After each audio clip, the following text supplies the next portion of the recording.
Vamos finalizar então com um vídeo de cuboide. Se você ainda não assistiu os vídeos anteriores, recomendo que assista, tem muita técnica, muita experiência. E são vídeos assim que vão te levar a conseguir fazer esse treino que a gente vai passar hoje de uma maneira mais fácil, de uma maneira mais simples. Este último vídeo eu guardei justamente porque é mais difícil, exige mais experiência e é mais difícil ainda de aplicar na prática real, ok? Mas é possível e isso tem um nome. Sensei Gobo, o que significa cuboide? O significado literal disso é que ataque e defesa são um só. Isso, além de uma mentalidade, é uma técnica que a gente vai estar trabalhando hoje e seria mais ou menos isso aqui, respondendo a sua pergunta agora de maneira visual. Gabriel, por exemplo, eu tenho que fazer que o movimento meu ele seja um ataque e uma defesa em um movimento só. Vou dar um exemplo. Se o Gabriel batesse no exame e eu fosse defender só bloqueio, só defesa, eu faria só isso, ok? Agora, com a ideia de que seja um ataque também, eu tenho que colocar mais potência nisso, ok? Então tem que machucar o braço. Sentir um pouco mais o braço, a técnica machuca um pouco mais conforme a gente coloca força. Esse seria o exemplo mais simples. Mas vamos então com um exemplo aqui de algo mais diferente para vocês não perceberem que era tão simples assim. Mas vamos lá, Gabriel. Um diácono aqui na boca do meu estômago. Essa trajetória que ele faz é uma trajetória reta. Qual ataque que eu poderia colocar que faria uma defesa simultânea a ele? Exame Maigeri. Eu bloqueio, ok? O meu risa, meu joelho e ataco com meus pés. Então o próprio Kizami Maigeri, pode vir, né? Ele já vai cobrir esse espaço aqui, ó, de mandar em cima da mão dele e calçar o corpo dele. Isso é um cuboide, é um ataque e uma defesa ao mesmo tempo. Sensei Gobo, então dá para atacar e defender ao mesmo tempo, no mesmo movimento? Dá sim, é possível, exige experiência, ok? Mas se treinável isso aqui, se for treinado na sua academia, se você tiver um tempo para fazer isso, é extremamente eficiente, porque a gente no Karatê a gente fala muito de tempos. Inclusive o vídeo anterior é sobre isso. Na verdade, sobre os tempos certos de atacar, contra-golpear, certo? Interceptar. Mas vamos falar um tempo um pouquinho diferente, Gabriel. Vou dar um exemplo para vocês. Se eu fosse fazer esse movimento aqui somente para ataque, somente para defesa, bate no exame, eu fosse defender o sotoque e eu precisasse atacar ele de novo, eu teria que fazer esse movimento aqui, certo? Mas claro, então levando em conta o dano do braço dele. Agora, se eu realmente já machuco ele, às vezes o desarme está sendo bloqueado, está sendo defendido, na verdade o que não é bloqueio, né? Mas está sendo defendido dessa maneira, já começa a desanimar os adversários. Recomendo, conforme vocês forem pegando experiência, fazer o treino na sua academia de você somente defender, certo? Você ficar por conta de técnica somente de o quê? E você fazer isso com força, e você vai ver se os seus colegas de treino da academia vão falar que você está defendendo forte, que isso machuca.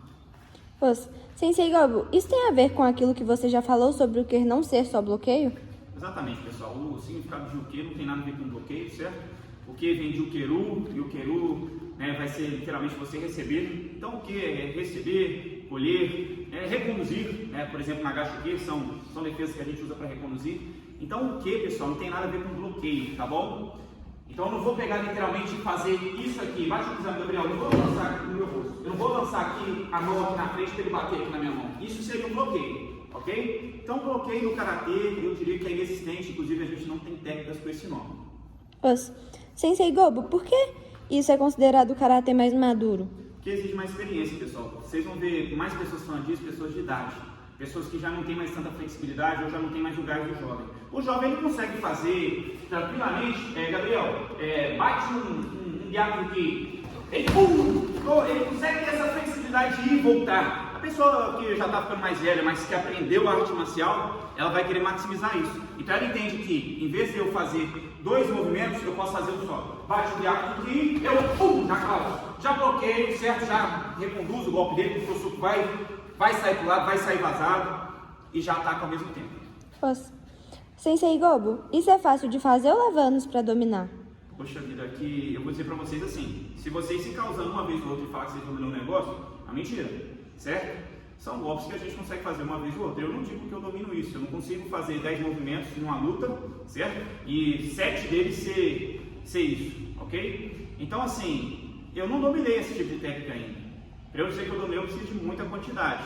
Mas dá para treinar sim, e dá para dizer que com bastante experiência, com bastante treino, você consegue antecipar isso bem mais cedo para a sua vida. Se jovem você conseguir fazer isso, excelente. Sensei Gobo, eu consigo fazer essa técnica de maneira que eu derrube o oponente? Cuboide dá para ser aplicado assim também, inclusive, se for para dizer da minha própria experiência, a maneira que eu mais uso é com queda, tá? E de uma maneira que vocês vão conseguir usar 1000 vezes. Gabriel Júnior, coloca por favor a perna esquerda à frente. Você vai chutar Mawashi Geri Chudan.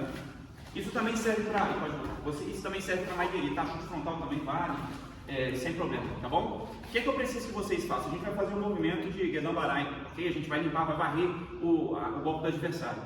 E a gente vai fazer de uma maneira que eu defenda, ok? E que eu, no caso, que eu reconduza o golpe dele e leve ele à queda fazendo isso um ataque. Então, não acho que ele Chudan vai ser uma maneira mais fácil, pode jogar aqui nas minhas costas. O que eu vou fazer? Eu vou fazer esse movimento para trás, ok? E vou fazer esse Gedan Barai aqui. O que é uma coisa importante vocês entenderem? A mão precisa estar assim, ó, ok? E aqui eu pego. É necessário que a gente faça desse jeito. Primeira coisa é o seguinte, claro, né? Eu não vou ficar aqui em cima, Gabriel, mais uma vez, porque se eu querer fazer isso aqui no lugar, chuto, eu só vou trazer para mim, coisa que não adianta. Então meu corpo vai atrapalhar minha técnica, então é necessário que eu recue. Mais uma vez, para ele também não me acertar. Pode ficar aqui. Se ele errar a técnica, melhor para mim. Me dá espaço para fazer esse tipo de técnica. E o próximo movimento que eu faço é esse que eu mostrei, esse Gedan Barai com a mão aberta, ok? Vou varrer a perna dele. E aqui a gente pega. Então, no meu karatê, é a técnica que eu mais uso, tá bom? É uma técnica que eu gosto de usar, que eu acho bem eficiente, mas com certeza, se pudesse também o Maigeri, que nem eu mostrei primeiro aqui, também eu usaria bastante, principalmente com a perna. Pode ir, eu vou bater o seu Maigeri. Vai chegar aqui. Eu usaria também bastante, porque isso aqui, além de dar uma distância de Mahai entre mim e ele, uma distância segura, eu também coloquei os ataques dele, tranquilamente. Sensei Gobo, esse vídeo fecha a série Comitê Técnico. O que você mais quer que a gente leve dele? Pessoal, sempre a questão do aprendizado, da gente saber as nomenclaturas, da gente estudar o karatê da gente não ficar só preso a pontuações, certo? E esquecer de outras técnicas, porque hoje em dia o que eu vejo é que o karatê está se perdendo nisso. Inclusive, um dos motivos de eu ter feito esse canal é para catalogar técnica por técnica, nome por nome, corretamente, e a gente conseguir trabalhar e desenvolver nossa mentalidade dentro do karatê em cima disso, porque o karatê é muito grande, é muito difícil a gente saber tudo do karatê. Por isso que a gente deve estudar.